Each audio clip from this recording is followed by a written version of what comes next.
Indubbiamente il repertorio acuto è quello più interessante, come ha detto lei, con Pirata.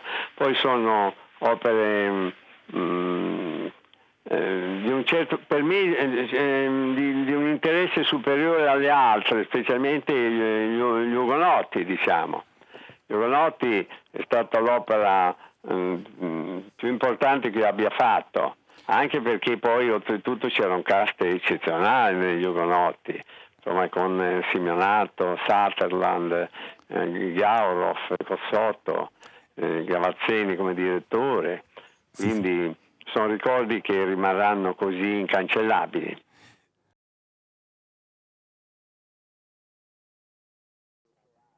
Beh, indubbiamente io sono legato molto a due teatri, al Teatro La Scala e al Metropolitan, dove ho fatto gli ultimi 25 anni, insomma, ho smesso, diciamo, al Metropolitan io praticamente nel 76.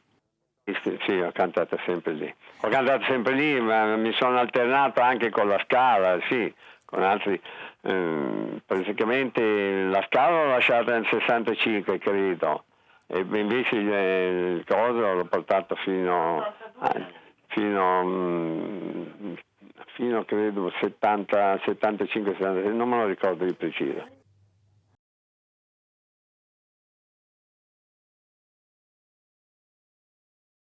Non lo so, non so cosa dire, tante volte vede, per me non era molto interessante, diciamo, la parte che ho cantato lì di quest'opera, però molte volte si faceva così tanto per fare riempire un periodo, capisce? Io venivo a Lisbona e dovevo cantare un determinato numero di recite, però comunque è stata una bella esperienza, ecco, perché oltretutto i protagonisti di quell'opera erano protagonisti di grande nome. Comunque io che ho cantato, diciamo, sempre opere così sul lirico spinto, cantare quell'opera lì è stato un po' come, beh, insomma, come, Sì, capisco. non so cosa dire, ma non è certo un ruolo di primaria importanza. Sì, signore. Comunque è stato anche piacevole cantare. Poi se c'è una cosa molto bella da ricordare, che per me Lisbona era come passare un mese laggiù di villeggiatura, perché è una cosa molto bella che ricordiamo sempre qui con mia moglie. Come un mese di villeggiatura, perché anche oggi diciamo andiamo a Lisbona a passare una settimana, e ancora oggi abbiamo quell'idea lì.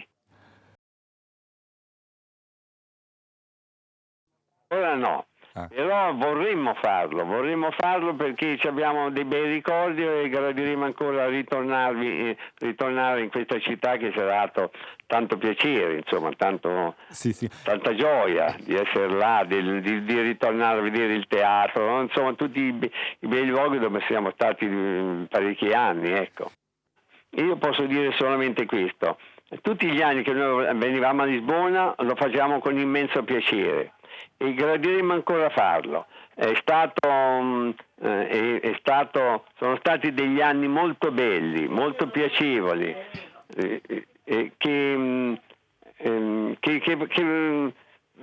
scusi un momento. Ed è stato un periodo molto sereno, compresi poi abbiamo dei ricordi con i direttori del teatro, con i direttori orchestrali. Insomma, per noi Lisbona è stata una città che la ricordiamo sempre. Poi abbiamo un amico giù che vorremmo tanto sapere qualche cosa di lui, che si chiama Lisboa, Enrico Lisboa.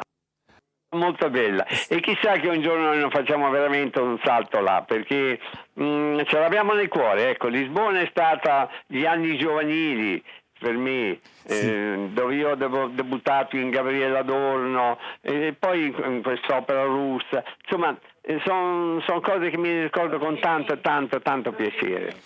Ma nelle grandi mangiate di pesce, questa è una città molto bella che ricordiamo con tanta gioia.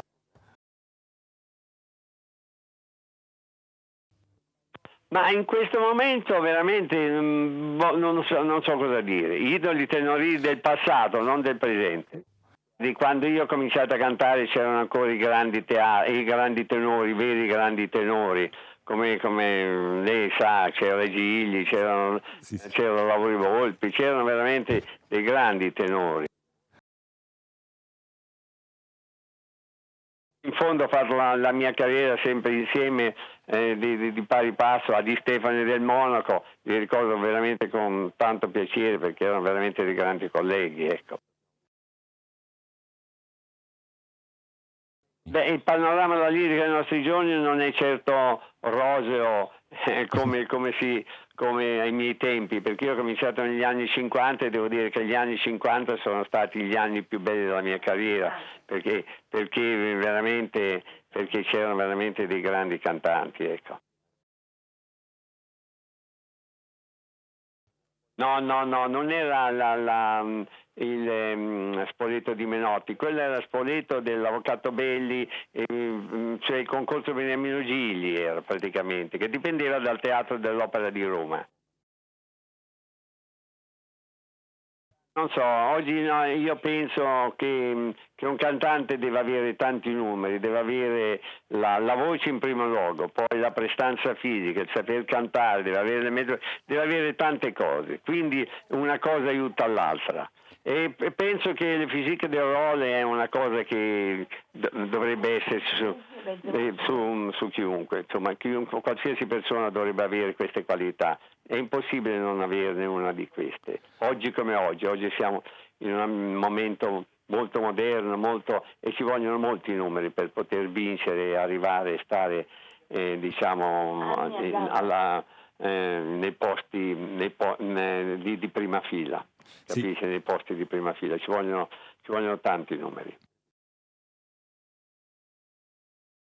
Va bene, tra una delle opere più belle che ho fatto, indubbiamente, penso vocalmente, e forse potrebbe essere l'Aida, perché ho fatto una cosa come Verdi aveva chiesto, del trono vicino al sol che andava smorzandosi, ed è venuto molto bene. Sono cose piacevoli. Comunque anche come incisione in sé per sé è venuta molto bene, perché non sempre le incisioni vengono la stessa brillanti, con la voce al posto, e quella lì è stata un'opera dove la voce risulta piuttosto chiara, piuttosto pulita pure, ecco.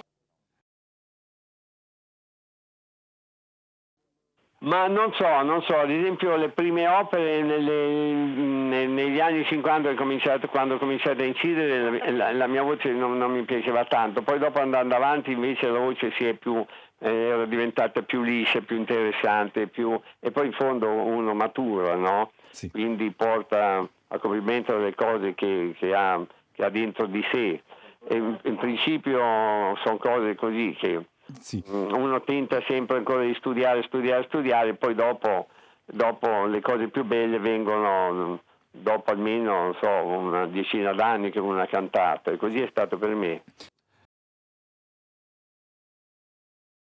Ma veramente le contemporanee l'unica cosa che ho cantato può essere stata l'Andrea Chenier, altre cose non ho fatte. Chenier è stato un ruolo che tra i miei preferiti. Sì. Perché il tenore di Chenier è veramente un tenore completo.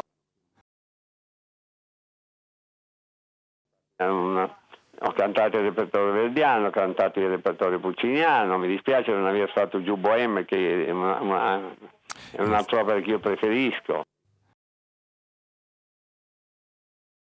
È un nome molto importante che ha lasciato un segno anche diciamo come interessi. Indubbiamente io avevo una certa preferenza per Karajan come direttore, però ho sempre cantato con i grandi direttori come può essere Serafin, Botto, Gavazzeni. Ho cantato, poi adesso in questa maniera ne lascio tanti, perché io ho cantato sempre con grandi direttori.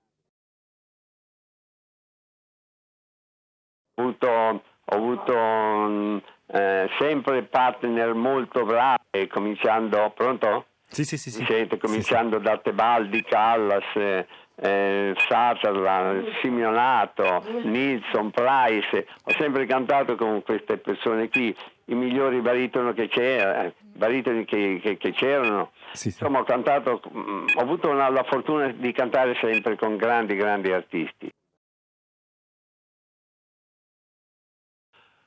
Piace insegnare? Sì, non mi dispiace, sì. Non mi piace la vita dell'insegnante, di star seduto davanti al pianoforte, questo non mi piace perché io sono un po' piuttosto un tipo che mi muovo molto, quindi star seduto non mi piace questa cosa qui, però potrebbe essere interessante qualora si trovassero voci di una certa qualità, ecco. E non li trova? Non ce ne sono tante in giro. Non c'è... No, in questo momento non ce ne sono molte. Io penso di sì, ma dipende, non so, tutti quelli che hanno cantato con delle notti naturali, indubbiamente non penso che siano atti ad insegnare. Uno che ha affinato la sua voce, ha messo al posto la sua voce con una certa tecnica, considerando la sua tecnica giusta, perché ci possono essere anche delle tecniche sbagliate, penso che quelli hanno più possibilità di insegnare, di dire qualche cosa di più degli altri.